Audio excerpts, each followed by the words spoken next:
यानंतर कुटुंबियांच्या वतीने गेल्या वर्षभरात कोसळलेल्या कुटुंबावर कोसळलेल्या दुःखाच्या वेळी ज्यांनी ज्यांनी सहकार्य केलं त्या सहकार्यांच्या प्रती कुटुंबियांच्या वतीनं आशुतोष भोसले ऋण निर्देश करतो आहे.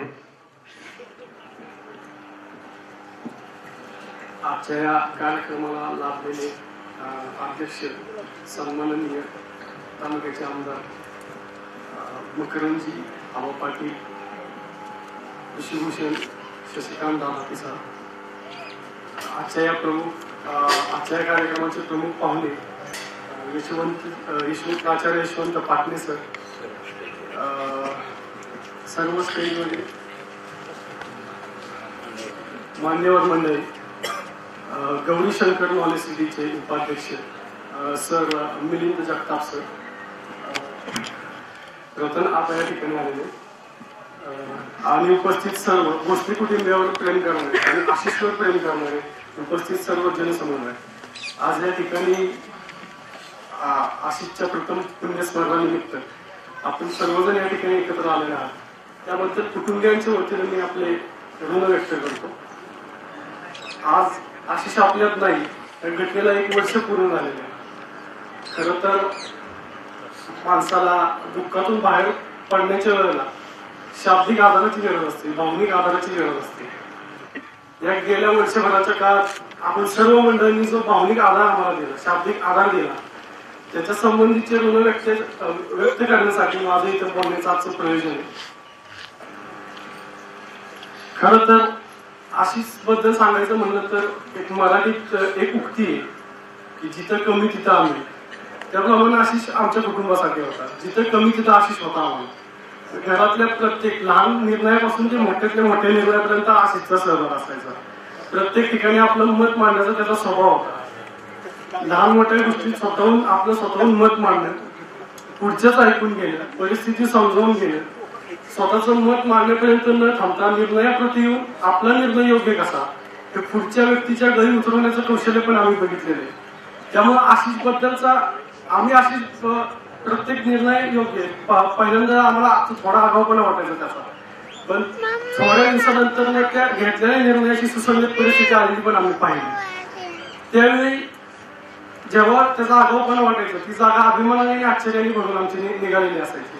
त्यामुळे एक प्रकारे आम्ही आशिषच्यावर डिपेंड राहिलेलो होतो की काही झालं तरी आशिष आहे, प्रत्येक ठिकाणी तो असायचा. त्यामुळे आम्ही अवलंबून होतो आणि जे आम्ही आमच्या स्वप्नात पण कधी त्याची कल्पना करू शकत नाही ते आमच्या बाबतीत झालं.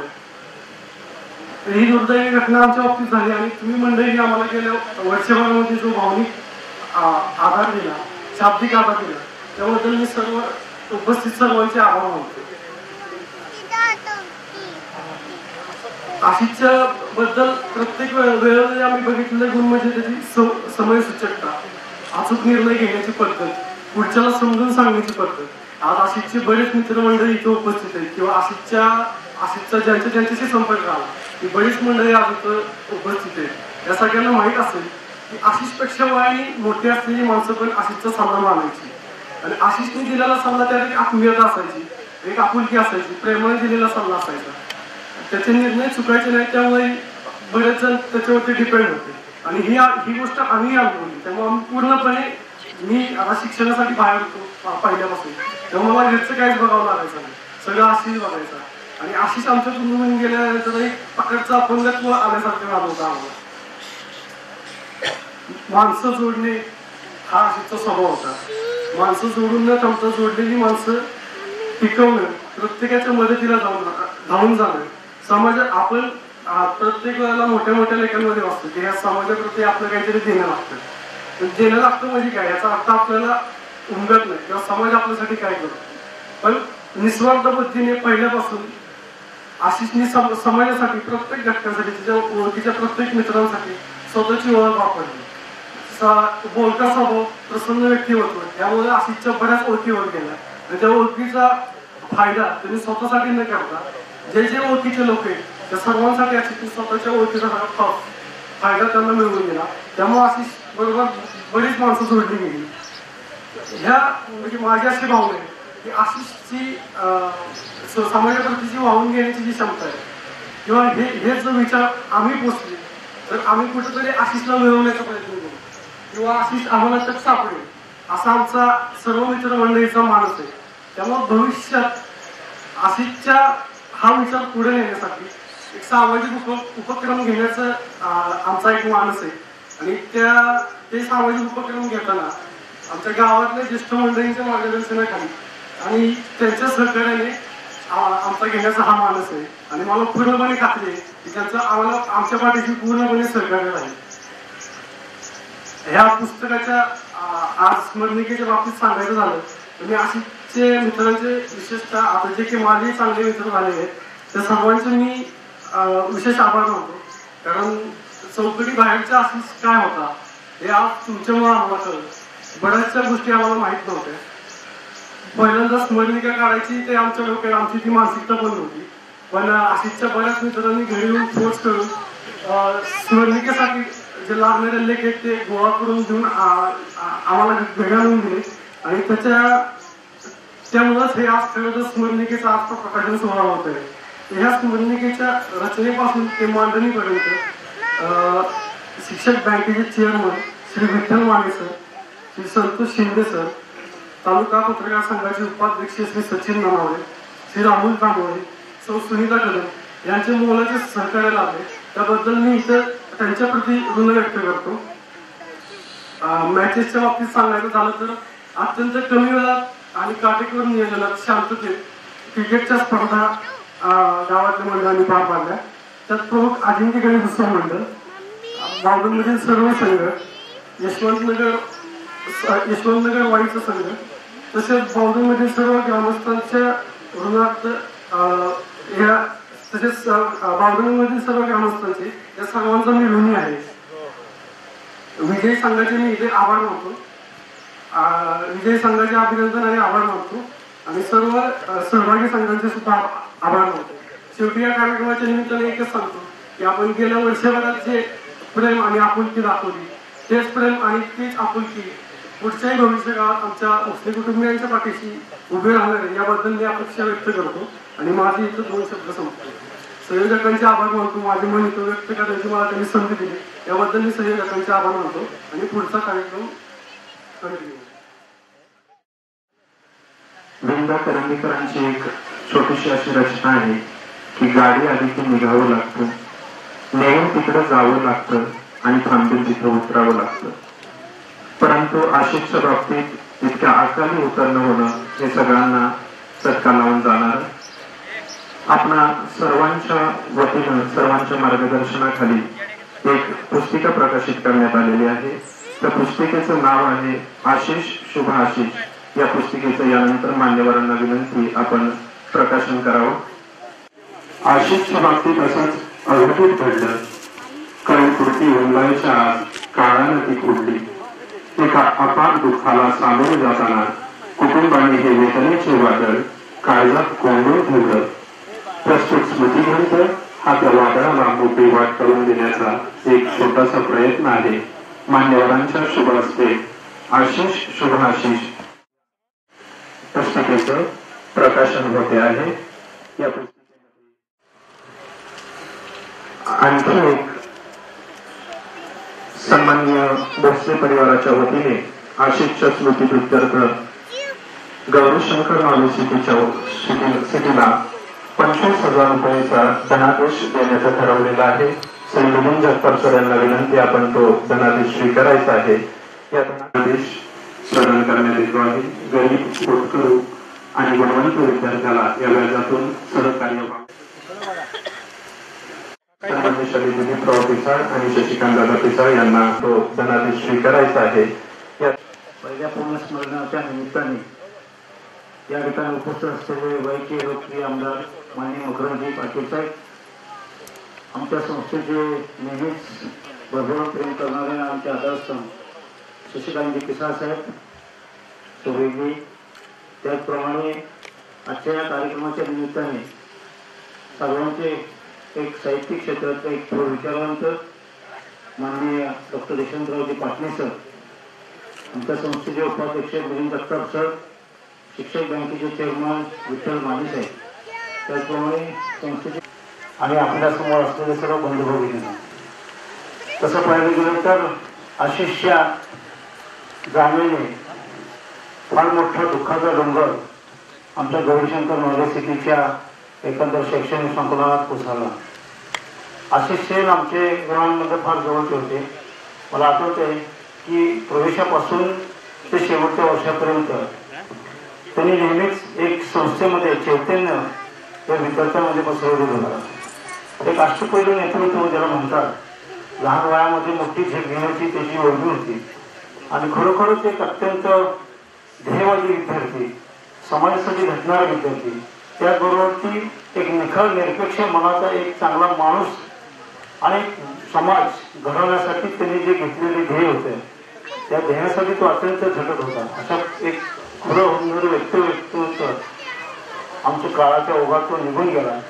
खरं तर त्याच्याबद्दल बोलण्यासारखे शब्द अपुरे पडतील इतकं त्याचं लहान वयामध्ये मोठं कर्तृत्व होतं. मला आठवते त्याचं वर्गामधलं वागणं असेल, बोलणं असेल, संस्थेमधलं एकंदरीत सर्व कार्यक्रमातले त्याचे एकंदरीत उठाठेव असेल, अतिशय चांगल्या पद्धतीचं व्यक्तिमत्व असणारा हा मुलगा एक अतिशय वेगळ्या पद्धतीचा हा समाजामध्ये एक विचारधारा पेरणारा विद्यार्थी होता. संस्थेचे चेअरमन माननीय वैद्यनाथ सरांना नेहमीच त्याचं कौतुक वाटायचं. त्याचं कारण असं की अनेक वेळेला या विद्यार्थी कळत न कळत आमच्या समोर यायचा. त्याचे विचार ऐकल्यानंतर असं वाटायचं की हा भविष्यात कोणतरी मोठा नेता होईल, एक चांगला कार्यकर्ता होईल, देशाचा चांगला नागरिक होईल आणि समाजाचा एक आधारस्तंभ असणारा घटक होईल अशी आमची धारणा होती. आणि त्या पद्धतीचे आम्हाला नेहमीच मदन जगताप सरांनी मला सूचनाही दिली होती की हा मुलगा जरा वेगळा वाटतो, याच्याकडे थोडं लक्ष दिलं पाहिजे. आणि वेगवेगळ्या पद्धतीचे त्याचे जे काही गुण होते त्या माध्यमातून आम्हाला क्रीडा क्षेत्रातले त्याचे गुण आढळले, व्यक्तिमत्व विकासातले गुण आढळले. त्याचबरोबर शिवजयंतीचा मगाशी उल्लेख झाला.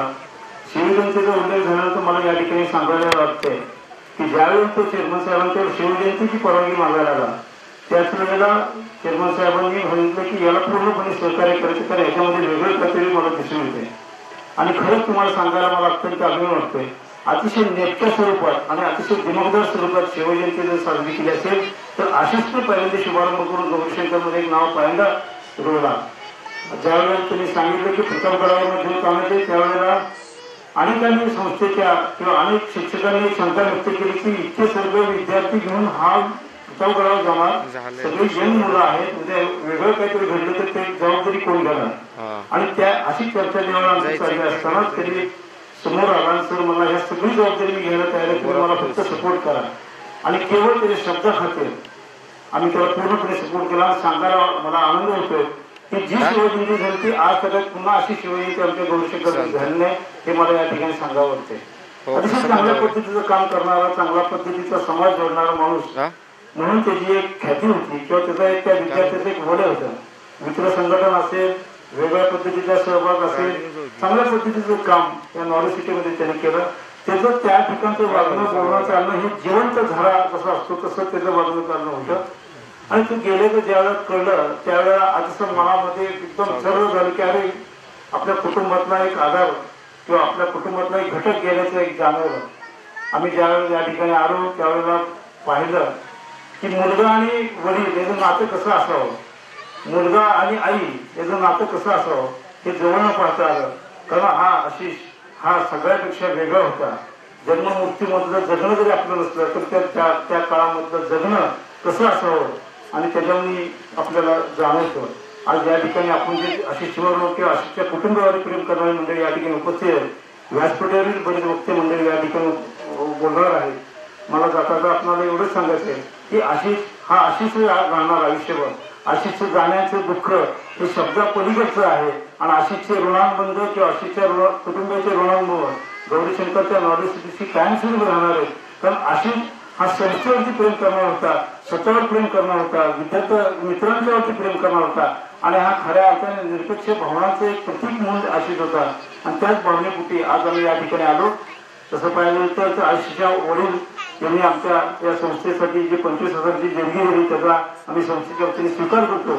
मला खात्री आहे की नदीच्या काळात आम्ही या निधीचा चांगल्या पद्धतीने उपयोग करू आणि यामधून गरीब गरजू हुकूर विद्यार्थ्यांना त्या आशिषच्या नावाने आम्ही पुरस्कार देऊ आणि आशिषचं नाव आमच्या गौरीशंकर नॉलेज सिटीमध्ये कायम राहील याची मात्र आम्ही या ठिकाणी खंडर बांधतो. चेअरमन साहेबांच्या वतीने तसा शब्द होतो की आशिष आणि भोसले कुटुंब यांच्या घरामध्ये हे कायम राहतील एवढंच मी या ठिकाणी सांगतो. खरं तर या दुःखद प्रसंगी काय बोलावं हा मोठा प्रश्न आहे. या ठिकाणचे बरेच व्यक्ती बोलणार असल्यामुळे मी आपल्या सर्वांना आज आशिषच्या या कुटुंबाच्या दुःखात आम्ही सर्वजण सहभागी आहोत एवढंच या ठिकाणी सांगतो आणि सांगतो. जय हिंद, जय महाराष्ट्र. शैक्षणिक नभांगणातील एक तेजस्वी तारा, साहित्य, कला, क्रीडा आणि सामाजिक बांधिलकीची जाण असणारं एक चतुरस्र व्यक्तिमत्व श्री विठ्ठलराव मानेसर यांना विनंती. आपण मानेसरांना विनंती आजच्या या पुण्यस्मरणानिमित्त आपले मनोगत व्यक्त करावे. अभिवादन. सौ श्री शिवाजीराव भोसले यांचे सुपुत्र आशिष यांचं प्रथम पुण्यस्मरण. या पुण्यस्मरण दिनी विशेष अतिथी म्हणून उपस्थित असलेले वाई खंडाळा महाबळेश्वरचे लोकनायक सन्माननीय मकरंद पाटील आबा, ज्येष्ठ विचारवंत आणि साताऱ्यातील कला वाणिज्य महाविद्यालयाचे प्राचार्य डॉक्टर यशवंत पाटणेजी, सातारा जिल्हा परिषदेच्या माजी अध्यक्षा माननीय सौ अरुणादेवी पिसाळ, गौरीशंकर नॉलेज सिटीचे उपाध्यक्ष सन्माननीय श्री निलेशराव जगताप, किसनवीर सातारा सरकारी साखर कारखान्याचे संचालक सन्माननीय रतनाबा शिंदे, तालुका सूतगिरणीचे अध्यक्ष कृषीभूषण आदरणीय शशिकांत दादा, सौ श्री शिवाजीराव भोसले, पावधनचे सरपंच सन्माननीय नारायणराव पिसाळ, संजय गांधी निराधार अनुदान योजना समितीचे तालुका अध्यक्ष श्रीमान दिलीप बाबा पिसाळ, यशवंतनगरचे उपसरपंच आनंद चिरगुटे, तालुका सूतगिरणीचे व्यवस्थापक आदिनाथजी कोरे, गौरीशंकर नॉलेज सिटीचे जनसंपर्क अधिकारी श्रीरंग काटेकरजी, प्रशासकीय अधिकारी नितीन मुडलगीकर, सन्माननीय चंद्रकांतजी भोसले, माजी सरपंच बाळासाहेब भोसले, अशोकराव पाटील, सतीशराव भोसले साहेब, बाळासाहेब सपकाळजी, संतोषजी शिंदे, रामभाऊ घाडगे, अंकुशराव कुंभार, संतोषजी मोहिते, रामराव मांढरे, सौभाग्यवती सुनीता कदम, सन्माननीय हरिभाऊ पाटील, महेंद्रजी गीते, बाळासाहेब भोसले आणि जी पिसाळ, यला यादव साहेब, जयवंतराव मांढरे, सचिनजी ननावरे, रामदास जाधव, उदयराव गाढवे आणि आपण सर्व भोसले परिवाराचे आप्तस्वकीय. जन्मानी मृत्यू हे अंतिम सत्य, पण जन्मल्या श्वासापासून मृत्यूपर्यंत माणूस कसा जगला याला किती महत्व आहे हे आशिषच्या अल्प आयुष्यातून आपल्या सगळ्यांच्या लक्षात येतं. कुठल्या तरी भावगीतात म्हटलंय, बोरी बाबही उगाच जगती, चंदन माती कुठा. असं म्हणतात आप्पा की चंदनाचं झाड लवकर तोडलं तर त्याचा काहीच उपयोग होत नाही. तसंच आशिषच्या बाबतीत झालंय. हे दुर्दैवानं खरं आहे. त्याचे कुटुंबीय, माता पिता म्हणजे जवळपास 3 पिढ्यांची काळजी घेणारा एक अत्यंत कर्तबगार नेतृत्व गुण असलेला हा मुलगा या जगातून अकाली निघून जातो, हेच मोठं क्लेशदायक आहे. आशिष भोसले कोवळ्या वयात आपल्याला सोडून गेला, पण आपल्या आयुष्यात आपल्या वागण्या बोलण्यातून, मदतशील स्वभावातून त्यानं सर्वांचीच मनं जिंकली. समाजशील युवक म्हणून तो स्मरणात राहील दीर्घकाळ. माया देणारा आशिष, वात्सल्य जागवणारा आशिष, मातृभक्त पितृभक्त आशिष. असं कोणीतरी म्हटलंय कि आदमी में लाख गुण हो, लेकिन अगर उसमें इंसानियत नहीं हो तो कुछ भी नहीं. आशिष मध्ये हा गुण होता. अगदी तो उत्कृत भरलेला होता. त्याच्या स्मृती दिनानिमित्त त्यांच्या कुटुंबियांनी ही पुस्तिका प्रकाशित केली. त्या पुस्तिकेच्या निमित्तानं मला त्याच्यातले विविध पैलू जे मित्रांना आवडले, जे नातेवाईकांना भावले, जे परिचितांनाही त्यांच्या डोळ्याच्या कडा ओलावताना कमी पडले नाहीत असे गुण दिसले. मी इथं बसल्यानंतरही काही नातेवाईक भगिनी त्यांच्या डोळ्याच्या कडा पाणावलेल्या मी पाहिले. आणि मग मला असं वाटलं की त्याची माझी ओळख नसली म्हणून काय झालं. अत्तराच्या दुकानात आपण गेलो आणि अत्तर घेतलं किंवा नाही घेतलं तरी आपलं मन सुगंधित होतं. तसं आशिषच्या बाबतीत झालं. त्याची माझी ओळख नसली तरी त्यानं आमची सगळ्यांची मनं सुगंधित केली आणि आम्हाला प्रेरणा दिली की आम्ही कसं वागावं, कसं जगावं. मित्रांनो, आपण सगळे